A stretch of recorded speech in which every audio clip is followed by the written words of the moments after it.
So today, rather than a normal video, I wanted to talk a little bit about the future of this channel and just some upcoming changes that I think may be coming along as time does just progress. I have a fairly large test in a few days, so I don't necessarily have time to actually film a full video, so we're going to do this instead. More or less, as you guys probably know, Fallout 4 and Skyrim, which if I even cover Skyrim, are getting pretty old at this point, especially Fallout 4. For me, and really for my channel, there's going to be a turning point coming in the next few months. That's going to be E3 and also kind of PAX East, mostly E3 though. At E3, Bethesda is probably going to announce or not announce whatever they are working on, that being Bethesda Game Studios, the developers behind Fallout 4, Skyrim, Fallout 3. The reason I really say this is if Bethesda is not bringing a new game to the table this year, whether that be a Fallout remaster, a new Fallout in itself, or even a new IP like Starbound that we've heard a lot about, I'm probably going to start looking at some other games to expand into. Fallout 3 at that point will be almost 4 years old, and I can only sustain this channel on that game for so long. I mean, the modding scene is still very lively and healthy, but obviously it's only going to get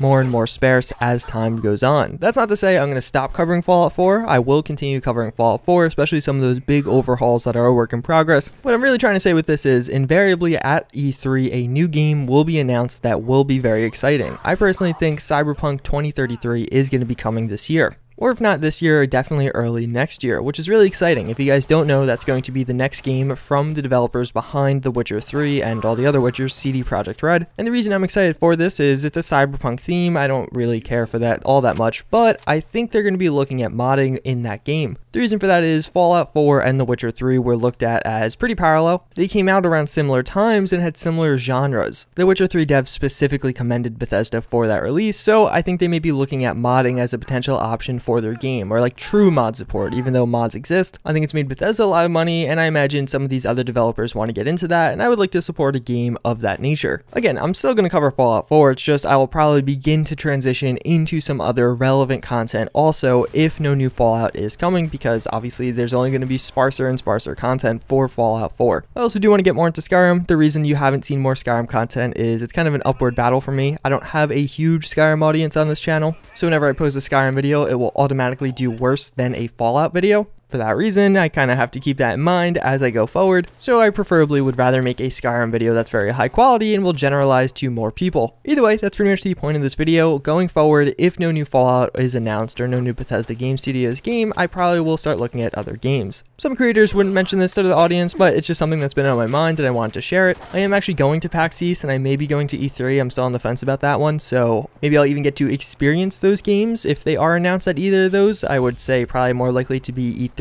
than PAX East, but either way, that's pretty much it for this video. As always, I thank you guys for watching. I do hope you enjoyed, and I hope to see you all next time. Later.